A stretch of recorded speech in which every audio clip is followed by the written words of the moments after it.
They're not a problem. Nobody even knows they're there. It's so crazy, but they wouldn't approve anything having to do with the pipeline, and they're great. As opposed to trucking it or training it, they're great. A lot of jobs, too. A lot of jobs. Okay, very good. Next. This is an executive order on federal contracting, sir. Many federal contracts currently operate on a cost-plus basis. This provides oftentimes weird incentives for contractors, leads to cost overruns, costs the federal government a lot of money. What this executive order does is it establishes a fixed price contract as the default in most federal contracts. This aligns the federal government with what would typically exist in the private sector, and we believe will continue to drive down fraud and abuse in federal contracting government-wide. Would anybody like to object to this? No, absolutely not. You're fighting for this one, too.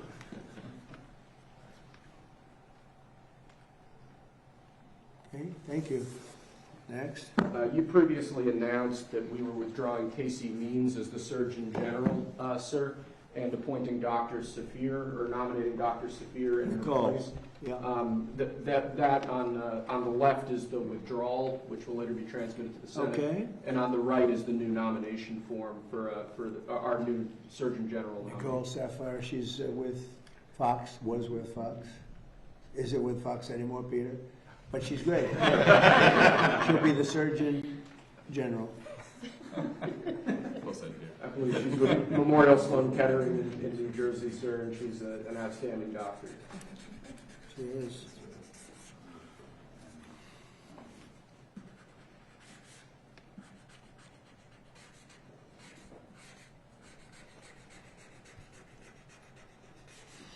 I just don't know how Biden used the auto pen. There's so many things to say. They say, here, please take this. It's crazy. All 4 years was crazy. Okay. Let's not bring it up.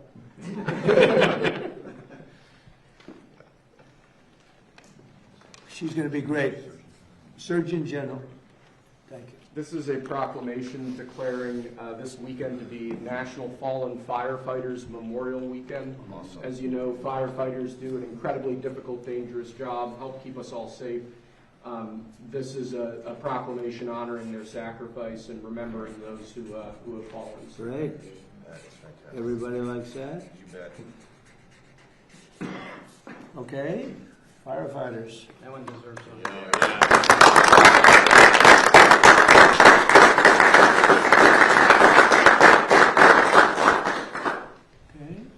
Lastly, sir, this is another proclamation. Your administration, particularly the First Lady, have made foster and adoptive care major priorities. This is a proclamation declaring National Foster Care Month, honoring those who have participated in foster programs, who have helped raise foster children, Right. And speaking about the many things that your administration, including the First Lady's office, have done on that set of issues. Yeah, it's been a big thing for the First Lady, so this is in honor of our First Lady. Well said.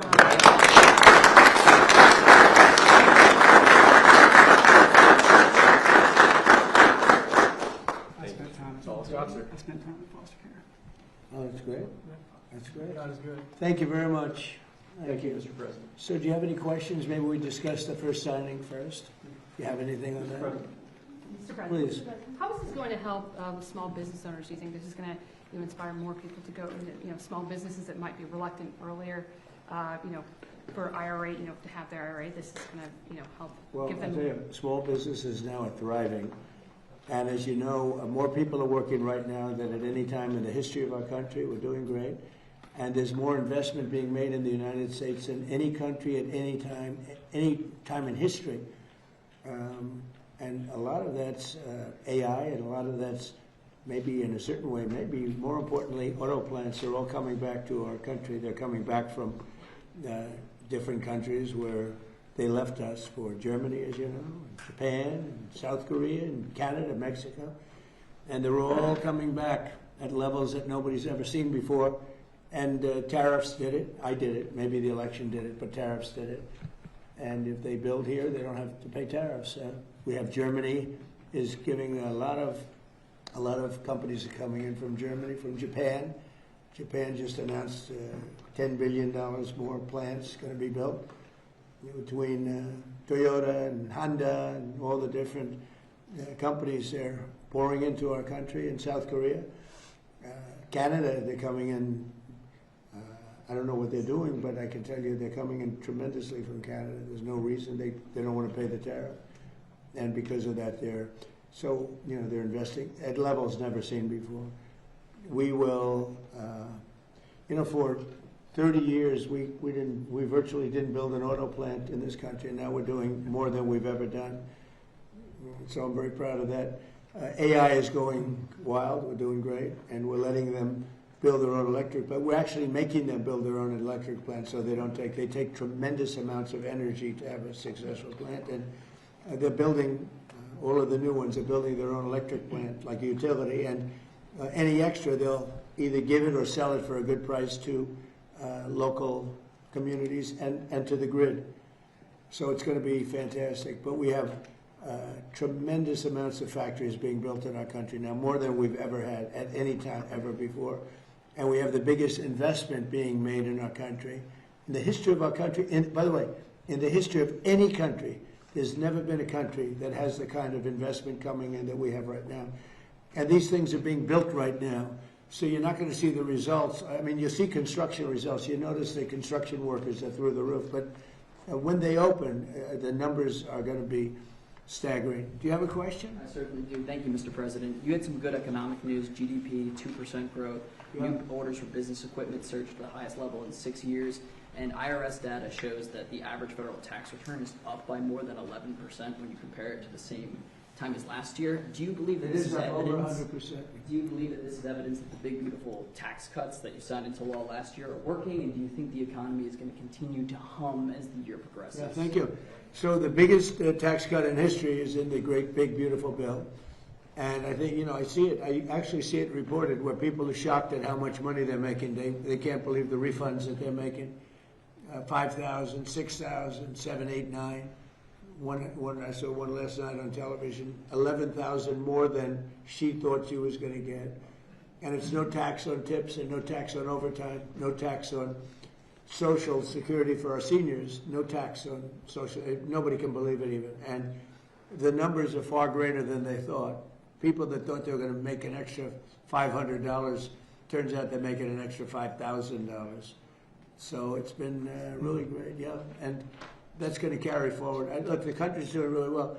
And that's despite a military operation. I don't call it a war. We'd rather have a military operation. We're really, Iran is dying to make a deal. I can only tell you that. I don't want to get into it, but they cannot be nuclear other than that. But their Navy's gone, their Air Force is gone. Every ounce of any form of equipment practically is gone. Their drone factories are about 82% down, and their missile factories are almost 90% down. And many of their missiles have been knocked out. They used some, but we knocked out more than they used. And it's pretty amazing what's happened. They want to make a deal. But despite the fact that we are in what some people would call a war, we just hit a new high today on the stock market. We have S&P is through the roof. They're through the roof. And, when we hit 50,000 on the Dow and 7,000 on the S&P, I said to myself, we got to do something about Iran. They want to have a nuclear weapon. You can't let them have a nuclear weapon. And I hated to do it to my people because they said 50,000. Peter, you know this, that 50,000 wouldn't be obtainable in my 4 years or anybody's 4 years. And we hit 50,000 in my first year, the end of my first year. We hit 7,000 on the S&P. They said that would be even less attainable. And we hit that at the end of the first year, before the year was up. And then I said to Kevin, sorry about this, Kevin, but we have to put out a fire. And the fire is taking place in the lovely country of Iran. And they want to have a nuclear weapon. And if we didn't use this beautiful, see that plane right there, that beautiful B-2 bomber? It looks small there, but it's actually quite it doesn't look very powerful there, but it's quite large, actually. We ordered 25 more of them, the updated version, all built in America, which is very nice, right? But if we didn't have that B-2 bomber, if we didn't go in and do what we did, we obliterated that nuclear capacity of theirs, and so they didn't get the nuclear bomb. If we didn't do that attack, should have been done long before I came along by other presidents or by another country or something, but it should have been done long before I came along. But they are in very bad shape, and they've got nothing going, including leadership. I mean, you know, their leaders are gone. Now they have a whole new, their first string leaders are gone, their second string leaders are gone. Now we're dealing with their third string. But we'll see what happens. It's been an amazing period of time between Venezuela and where we're doing great. We're getting along with them great. We're working very closely with them. They're doing more oil now than they've done in many, many decades, actually. And they're making more money, and so are we. You know, it's like a joint venture, to be honest. And we've paid for the attack many times over. The attack, something you've never heard before, probably. I always used to say to the victor, belong the spoils. But we've paid for the attack, which is always expensive. But it was a less than 1 day attack. It was actually a 45-minute attack. And that's a good, you know, they have a good military in Venezuela, but they did not expect that and that and that and that. Other than that. But when these suckers come at you at 2,500 miles an hour, at 25 feet off the ground, you say, this is not what I bargained for. This is no good. Anyway, so, and now, you know, Venezuela was amazing, but now we're doing essentially, it's larger, but we're doing essentially the same thing in Iran. Can't let Iran have a nuclear weapon. And their economy is crashing. The blockade is incredible. The power of the blockade is incredible. They're not getting any money from oil. And hopefully it can be worked out very soon. Yeah. Iran is proving to be very stubborn. The talks seem like they are stalled. Are you getting antsy to break the ceasefire? Well, I mean, I don't know what stubborn is, because really nobody knows what the talks are except myself and a couple of other people. They want to make a deal badly. We have a problem because nobody knows for sure who the leaders are. It's a little bit of a problem, you know. The leaders have been wiped out along with their military, almost all of their military. I mean, think of it. 159 ships was their total Navy. 159 ships are gone. They're underwater. They're way below sea level. Sea level is a big difference. Pretty deep waters over there, too. So, I don't know that we need it. We might need it. And on Iran, a little while ago, the president of FIFA said that when the World Cup is here in the U.S., the team from Iran will be playing in the games. Well, if Johnny said it, I'm okay. Are you talking about, did Johnny say it? He did? What if they Johnny win? Infantino, that's a piece of work. What if they win? Well, if they win, we'll have to worry about that. That's not, I'm going to have to worry about that one. Look, you know what? Let him play well. Johnny's fantastic. You know, he's a friend of mine. And he talked about it. I said, you do whatever you want. You can have him. You don't have to have him. Probably have a good team. I don't know. Do they have a good team? Do you have any idea? I have no idea. Would be hard to believe, actually. But I think let him play. Right? This is a little bit different, but what is your take on these reports that your show, The Apprentice, is going to could come back on Amazon with host Donald Trump Jr.? Well, I've been hearing it. Look, we had a great success, 14 seasons, and The Apprentice was a tremendous success. So I've been hearing that, you know, a little bit. So we'll see what happens. He's good. He's a good guy. He'd be probably good. He's got a little charisma going. You need a little charisma for that soccer smash. So we'll see what happens. Yeah, they told me about it. We'll see. Mr. President, thank you, Mr. President. There's been some talks about changes to your security after what took place. Changing my security. Changing your security after what took place. Well, they did a pretty good job, actually. You know, they stopped the NFL running back. I mean, he was like a running back. In fact, if he ever got out, they're probably going to sign him. He was a speedy guy, but he was stopped. They had many levels in front of him before he would even come to us.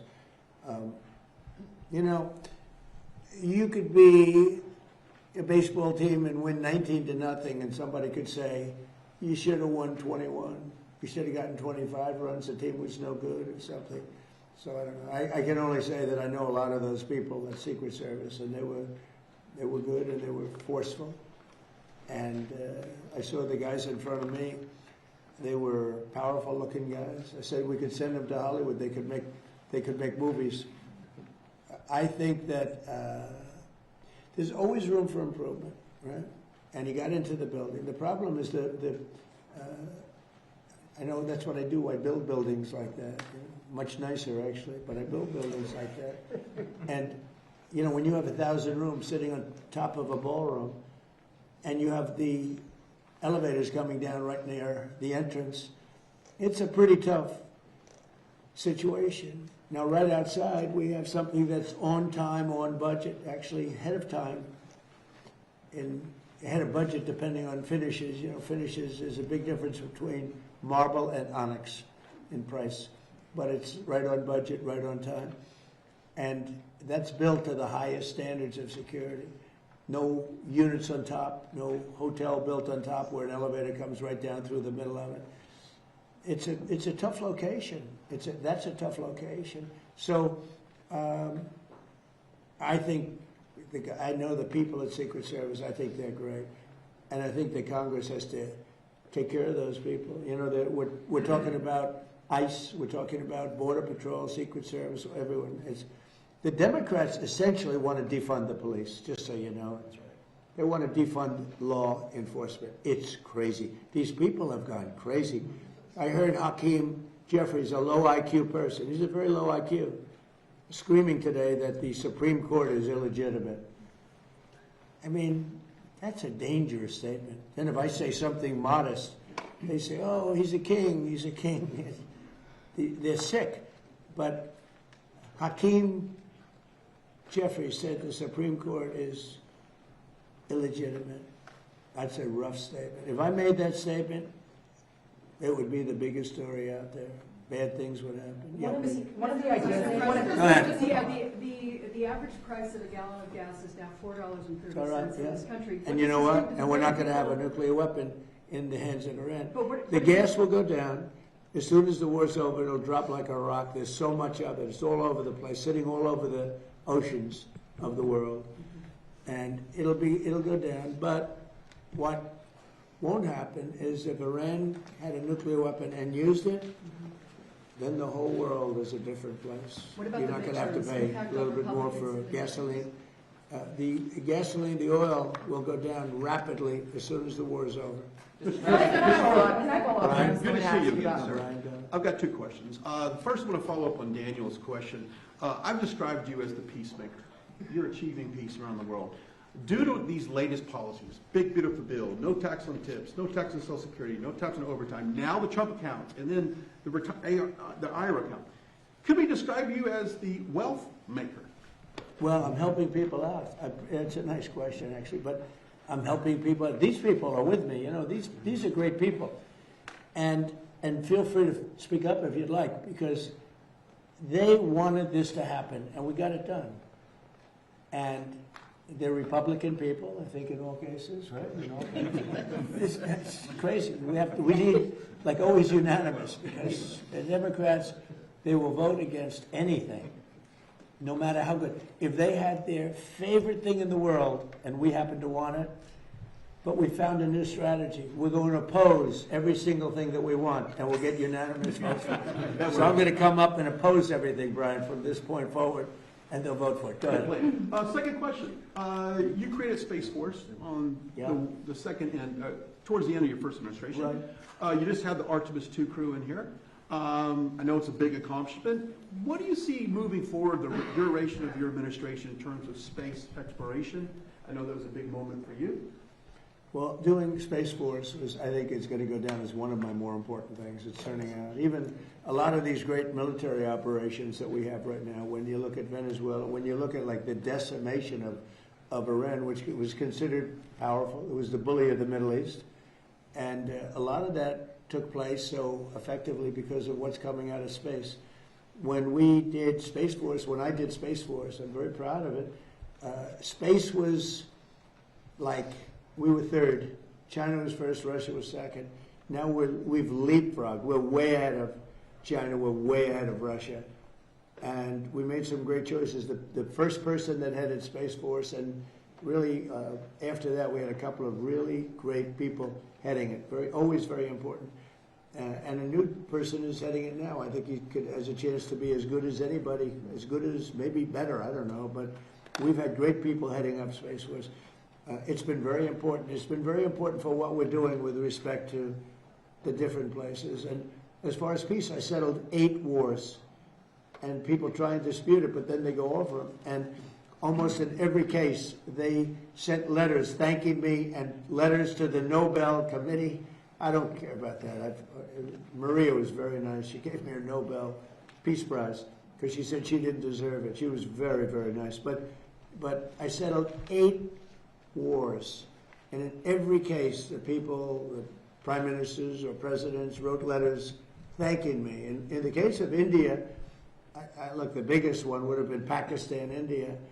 The prime minister of Pakistan said, I saved from 30 to 50 million lives, but it could have been more than that. 2 nuclear nations were going at it. 11 airplanes were shot down. They were in the first week of what would have been a very bad war, and I got it solved. You know how I got it solved? By the use of tariffs. I said, I'm going to charge you tariffs if you guys keep fighting, and they said, oh, please don't do that. You just lifted the tariffs, right?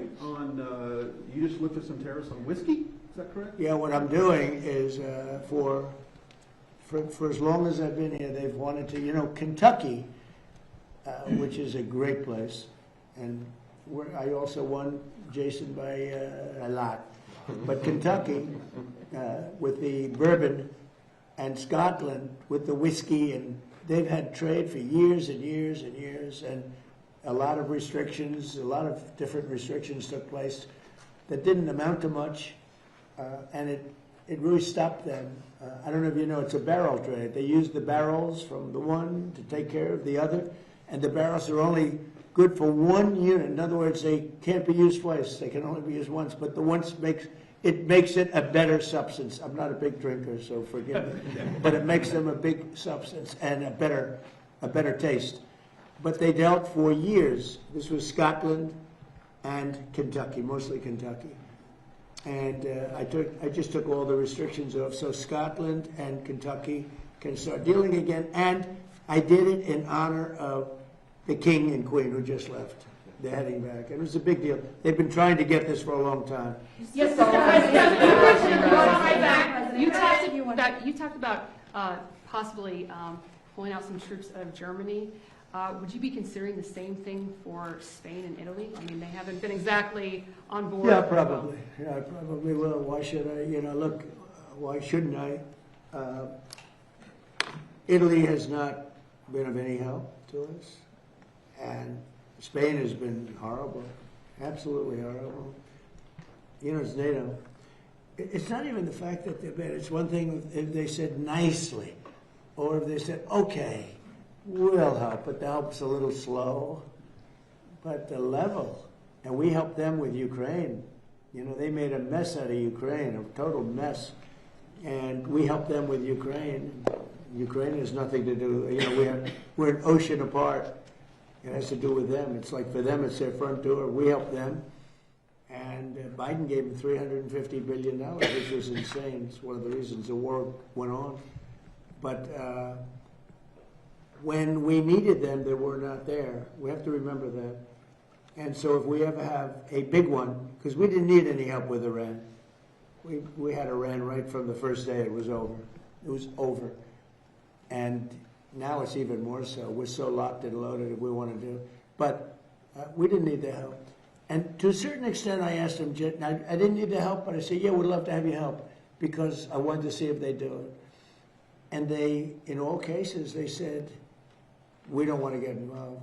And you know, the amazing thing is they use the Strait of Hormuz. We don't. We don't use it. We don't need it. We have a lot of oil. Well, wait a minute. And they use it, we don't. And you would have thought they would have said, we would love to help you. But they didn't, which I think was a burst. And Germany, I mean, he's doing a terrible job. He's got immigration problems. He's got energy problems. He's got problems of all kinds. And he's got a big problem with Ukraine, because they're in that mess. and he criticized me for doing the whole thing with Iran. But I said, would you like to have a nuclear weapon in the hands of Iran? He said, no, I don't. I said, well, then I guess I'm right. He didn't have any answer to that. The bottom line is, for this world, for our country, but certainly for Israel, the Middle East, and Europe, much closer, you cannot let Iran have a nuclear weapon. And if you agree that Iran can't have a nuclear weapon, which most people agree, almost everybody, it should have been done a long time ago. But if you agree they can't have a nuclear weapon, then what I did has been executed perfectly because our military has decimated them. Yeah, please go ahead. Mr. President, two questions for you. Alina Shirazi from the Daily Mail. You have called this the new regime before in Iran, but I speak to Iranians on a daily basis, and they tell me that these are the same people that have murdered them, executed them, repressed them. I talked to them through the blackout, and they wanted me to ask you this question.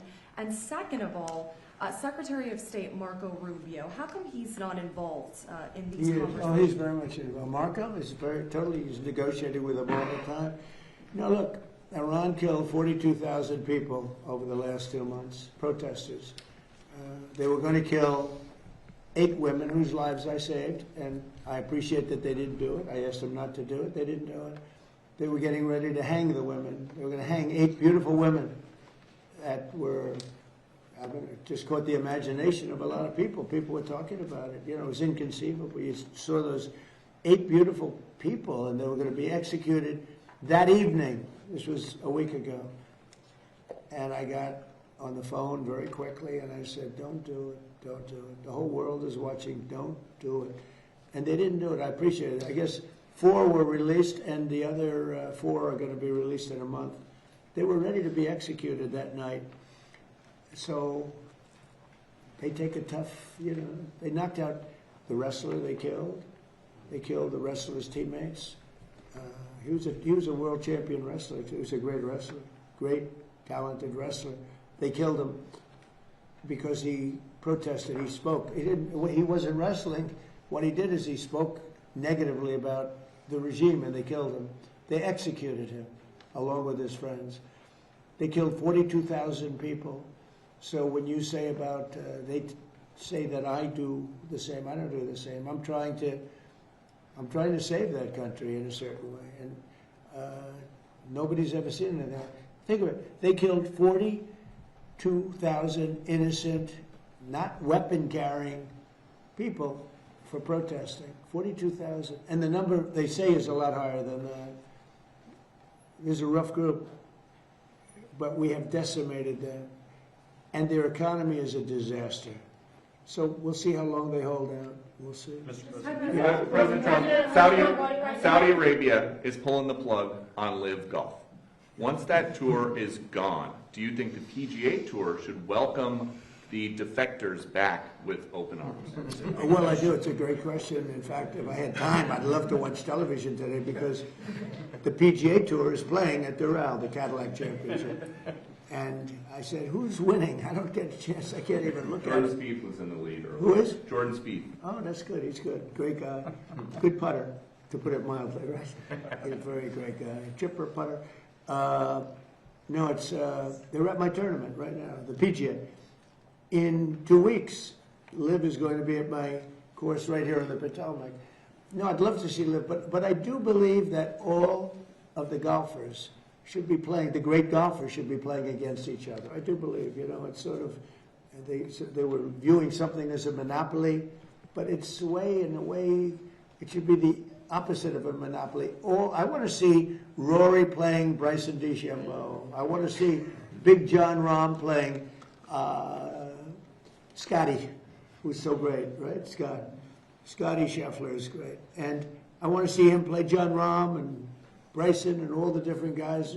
They have great players on the Live. But it's almost like people want to see that. That's why the Masters was so good, because you saw everybody together. Patrick Reed played great. He's on Live and he played great. And they all did. They all played. They're great players. I play with them. They're very good. When I think I'm a good player and then I play with them, I don't think I'm that good. But there's something nice about all of the players playing together. Now, they'll all be accepted by the tour, there's no question, because they're great. If they weren't, the tour really will. The tour wants to have the best player. You can't have the best player that they're boycotting. Now, they may do something, a little bit, but they'll all be back on tour, and it'll be great. And, having one tour, now I don't know that what's happening with Liv. I'm not sure what's happening with Liv. But they are playing in my course 2 weeks on the Potomac, beautiful course. But right now they're playing at Doral, which I own. And if we end this early, I'll be able to watch for about 3 minutes before I get back onto the economy and every other subject that we have, including Iran. We're doing so well with Iran, so I think so. I just want to follow up. Please, yes. Thank you so much, Mr. President. Jennifer Schonberger with Yahoo Finance. Question on clarification of the Trump IRAs versus a regular IRA. Right. Does it come down to the difference of a federal match? Who would qualify for that? And secondly, do you have any reaction to Federal Reserve Chair Jay Powell staying on the Board of Governors? Were you prepared to take any action on that? No, I don't care. If he stays on, he stays on. That doesn't. I just wanted to make sure that Kevin became the head. It's very unusual that they stay on. I predicted he would, because who's going to hire him, frankly. So I predicted he would stay on, but he's a negative. I think he's a negative force. The thing that angered me about him more than interest rates was the fact that he could allow a building to cost billions of dollars more than it was. I could have built that building. I could have renovated and fixed that building, which is what I do. I always did well with it, for $25 million. They're going to spend maybe $4 billion. It's not even close to being opened. Kevin, who's going to be fantastic, I don't know if he's going to have an office. I'm going to have to put him right here. I'm going to give him that. We'll cut the oval in half. I'll give him half of the oval. No, it's, I think I'm very happy about Kevin. I think he's a star. And the other Kevin, we're going to talk to you. Could you answer her question? Yeah, sure. It's a great question, and the match is a super important part of it, and it's one reason why we're calling on our friends here to potentially expand it so that right now the match is capped at $35,000. But there's a whole academic literature that this match has a big effect on people's willingness to save and their long-run welfare. And so the differences really are the match. We're creating the TrumpIRA.gov website, so it'll be really, really easy for people to have access to private companies that have to follow the TSP rules that are really low cost and so on, so that they'll get the best possible investment. And finally, you've noticed that Michael Dell has given money, promised money for the Trump accounts. We've also made it clear that the Trump IRA charities can contribute to other people's accounts. And I imagine this will boost the stock market and economy further. Oh, yeah. Do you want to mention phase 2? We're doing phase 1 today because I can do that without Congress. But phase 2 is going to be something that would be unbelievable. Do you want to just give a little summation? We'll be going back to Congress to ask for this. Right. So the basic headline is that if you look at the huge success of Australia in their retirement savings accounts, that we're working with the Treasury Secretary, he and I, and Jason Smith and other members of Congress to come up with something that's pretty close or in the direction of the Australian system. Or better. Or better. They had a couple of little glitches that we'll get rid of. But there's absolutely no contemplation of harming Social Security in any way. This is meant to be an add-on for that. It'll be very exciting. It's going to be great. We'll be pretty quick. Pretty fast. We're going to move pretty fast. Can I pull up? Something that we talked about. Something that we talked about a couple weeks ago. There's all these missing scientists who had access to classified material. A bunch of them have turned up they're either missing or they have turned up dead. Have you been briefed yet about whether or not these cases are connected? Yeah, I have. And can you tell us if they are connected? Well, so far, I mean, they're individual. We have a lot of scientists. So when you see, you put together 10, it's a lot, but it's, a very small number compared to what overall. We have a lot of scientists. I was asking that question. Thousands, hundreds of thousands of scientists. So, some of them that we looked at are very sad cases in some cases. Some were sick. Some left this earth self-inflicted. Some had other things. So far, there's not a major, there's sometimes a little bit of a connection anyway, and you say, oh, this is a terrible thing. But so far, we're finding that There's not much of a connection. We'll let you know. We're going to be doing a full report on it. It's very serious stuff. I just want to follow up on my question earlier. Have you been informed if the Secret Service agent who was shot on Saturday, if that was from friendly fire or if it was from the suspect? Well, they say it was not friendly fire. So you're hearing that it's from? Well, that's what I heard. I mean, I heard that. They said it wasn't friendly fire.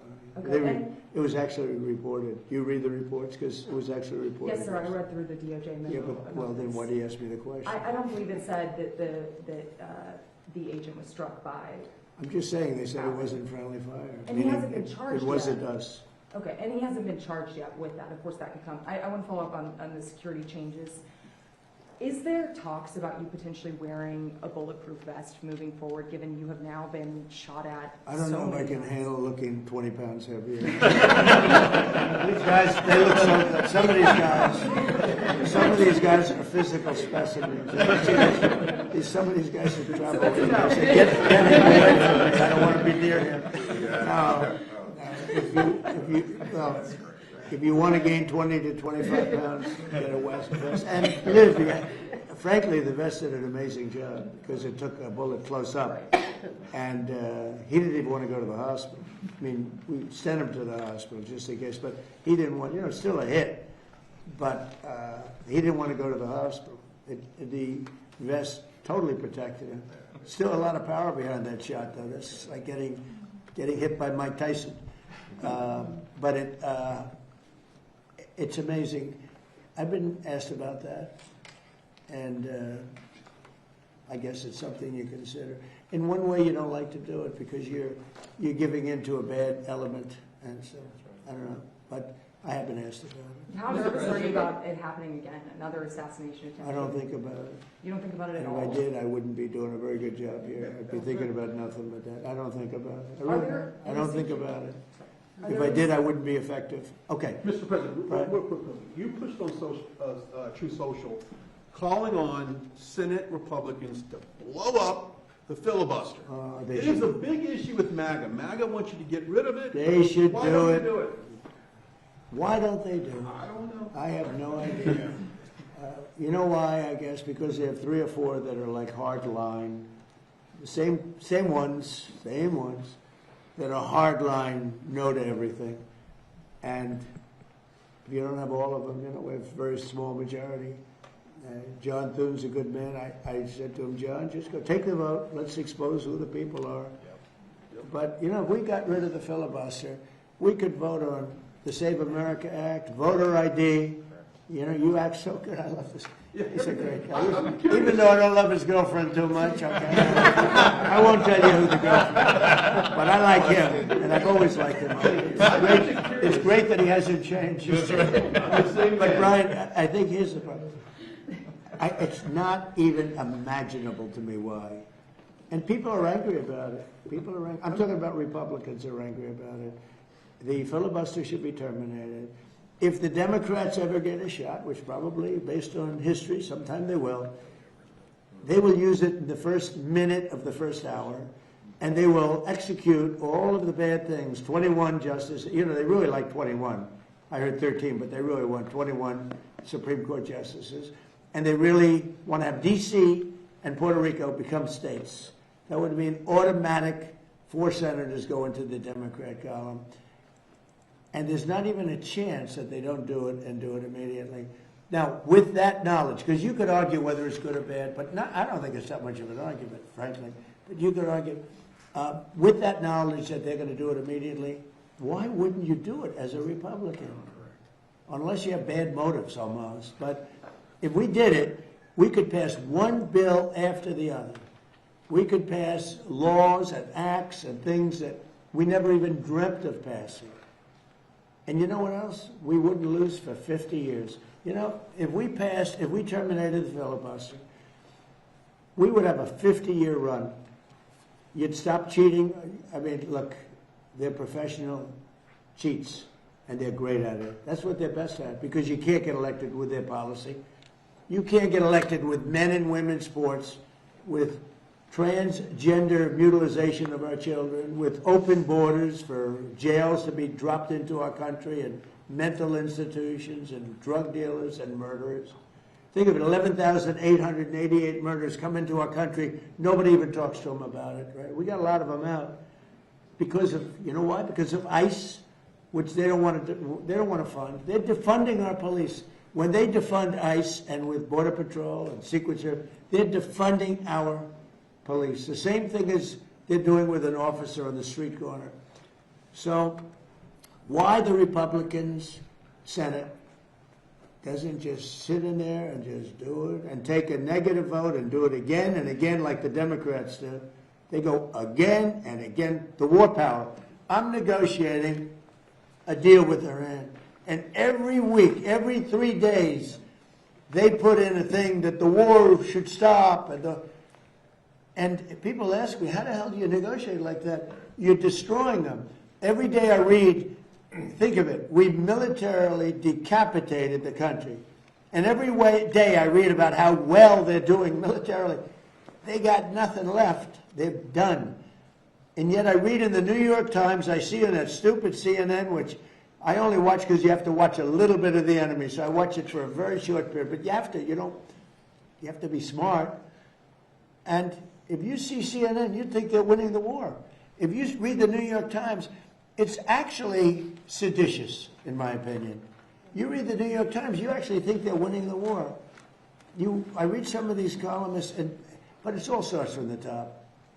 It's a terrible thing. So we're negotiating with them, and they read how well they're doing, and they're sitting in a cave, and all their leaders are dead. Everyone's dead around them. Missiles are all over the place. They have no Navy. They have no Air Force. They have no nothing. We can fly right over the middle of Tehran without being shot at because they have no anti-aircraft. They have nothing. And they're reading that they're winning the war. They're trying to figure it out. They get the New York Times, I guess, in some form, and they think we're crazy. But, you know, I'm supposed to be negotiating, and they make you negotiate from weakness, not strength. But the difference is I don't care, and everybody knows the facts. We are decimating that country. I got a call today from another country that's more on our side than that Middle Eastern country, saying, sir, please don't hit them anymore. They're decimated. Please. He's actually helping them. He's actually saying, please. And yet the New York Times will tell you that they're winning the war. It's so sad. I hate to even say that because when I say that, people out watching, they'll say, oh, maybe they are winning the war just by the fact that I'm saying it. And it's so ridiculous. They're being decimated. We have the greatest military in the world. And one thing that's come out of this and Venezuela, some of the things that have happened, I rebuilt the military in my first term and did a good job. And also the first year of this term. We have the greatest military in the world. When I spoke with President Xi, when I spoke with President Putin, I have great respect for what I've done and what our military does. We have a military like no other. You know, when we attacked Venezuela, their equipment, none of it worked. It was all good equipment, but it was discombobulated. You know what that means? They pressed the buttons and nothing happened. They said, what the hell's going on? They heard that weird buzzing sound from way up high. It's amazing how great our military is. And for us to read, it's like the B-2 bombers right there. Late at night, 8 months ago, they went into Iranian territory, and Iran was waiting for them. And they were firing at the wrong targets. They were firing at their planes, but they didn't see them. And with no moon, dark at night, they dropped each plane at 2 bombs, 14 bombs. Every one of those 14 bombs went right down an air chute. Think of it. They followed the beam right into the chute. And every single one of those bombs, very powerful, 200,000-pound bombs, every one of those bombs went right down an air chute. Late at night, think of it, late at night with no moon, you couldn't see a thing. They put those, and they went into territory. All of a sudden, I was watching. They got faster. Then they go like that because the bombs go faster when they head down. I wouldn't want to head down. I'd head up. I'd want to get the hell out of there. And they let the bombs go. And then the first one that let them go was a perfect hit. He said, skedaddle. And that plane turned over on its side. And it went back to a place called Missouri, if you don't mind, Jason. God's country. It went back, it wanted to say hello to a very powerful congressman, by the way, from Missouri, Jason. So every one of those bombs, and yet before they landed, CNN came out with a report that maybe the damage wasn't that great. The damage was far greater than we said. It was obliteration. When the Atomic Energy Commission went there 1 week later, they say Trump was right. It was obliteration. And they still haven't been. They've had possession of the site. They haven't been able to do anything with it. That stuff is buried. And the reason I took such, I was angry about it, was because it's disrespectful to those pilots and those incredible people, including the people that maintain the planes. Those planes had to fly for 37 hours without stopping. They got the tankers. They had 3 tanker lifts, meaning they had to get refuel up in there. They never landed. They went all the way from Missouri to here and then back. Some went to Guam, which there are those that say that was a way of camouflaging the whole thing, because they followed the ones from, they thought the ones from Guam were not coming. They were going to take it easy at Guam. That didn't work out too well. But that was amazing. And the New York Times and CNN, they said, well, maybe the B-2 attack wasn't so good. Even to this day I hear it, because we want to get the nuclear dust. It's way down there. You need excavators and everything to get it. But we want to get it. We'll take it one way or the other. We'll get it. We'll either get it or we'll take it. They'll either give it to us or we'll take it. But I think it's very disrespectful to our incredible military when they say, maybe they missed the target. Every single bomb hit the target. Then on top of that, we shot from submarines 30 unbelievable missiles that also hit the target on top of that. It was complete obliteration. And it was confirmed by Atomic Energy. But even the other day I saw on CNN, well, I don't know. They want the stuff, so therefore the bombs didn't hit. Yeah, we want the stuff. It's way buried. But we want to get it. We will get it. It won't even be hard. But they have to respect our military. They have to. If it were a miss, I tell you, we'd be fine. It would have done a lot of damage. But these bombs went down the air chutes. They'll never build air chutes again in the mountain. They built these air chutes to get a little air up there. They'll have to find a different way because it didn't work. But our military is amazing. There's never been anything like. We have the most powerful military on earth, and it's too bad we have to use it, but we're doing really well. So we'll see how that all works out. Thank you very much, everybody. Thank you. Thank you. Thank you. Thank you. How do you like the new floor? So we had what I do best is build. That's what I do best. I say to people, am I a better builder or politician? And most of them say politician, but that's okay. What I do best is I build. The ballroom will be just like that. So I went out and I have a special black granite. Granite is the most powerful stone there is. Marble is much weaker than granite. I like marble more because marble can be more beautiful, but it's a much weaker stone. When you look at gravesites and you look at a marble plaque, 100 years old, you'll see oftentimes you can almost not read it. When you look at a granite plaque, 100 years old, it looks like it just got put there yesterday. That's a test. But we have the finest granite anyone's ever seen. It's called flawless granite. There's very little of it. And I replaced broken slate that was put here many years ago. I saved the ramp because it's in honor of FDR. FDR right up there, he had that built as a ramp. They said, oh, sir, we'll straighten it. I said, no, you have to leave the ramp. It was built. That ramp was built for FDR with a wheelchair because, it's pretty good slope. But a lot of people say, why is it a ramp? They say, because of FDR. They say, I get it. But we saved that. But we replaced the broken slate. And a slate, by the way, is meant for a roof. It's not meant for a sidewalk. And we replaced it with granite, the highest grade granite. It's valued at, they value stones in terms of, that's valued at 1 million plus. That means 1 million plus years. A marble will oftentimes be valued at 200 years, 300 years. This is giving you a little lesson in stone. Somebody will say, he went off on a tangent. There's something wrong. Like I did with the pen. I gave you a little thing of the pen, that pen is better than the one that costs $2,000 that you're handing to everyone. See, this one I can hand to these guys. That's worth $3. Okay? So anyway, but I always felt guilty. But they said he went off on a tangent. I always say, if you don't find it interesting, leave during the. But the granite path. In fact, if you can, let them leave through that door. It's just completed. We had it completed for King Charles. On time, on budget. I paid for it, so it's very expensive. I want to tell Does you. he love this? He loved it. He loved it. He's seen some nice The Trump stonework. Renaissance. This is a Trump Renaissance Well, here. we're fixing the White House. Mr. President, what But about, it was sort of terrible. People would walk to the Oval Office over broken slate. Again, slate is used on roofs. It's not used where people walk on it, and it's been walked on for a long time. There are many, many broken pieces. So I said to do it right. Now, the other thing I did, if you want to have a look, all of the columns, they had 200 years of paint on them, and they looked terrible, and they were chipped and broken, and when you have a lot of paint, and I stripped the columns back down to the original stone and painted them, and you'll see it. But you may want to, final touches, little touch up here with the paint, get a little hit by a couple of these heavy stones. They're very heavy, thick. It's thick granite. But that granite's valued at over $1 million years. So it was a lifetime. 1 million plus, that's your max.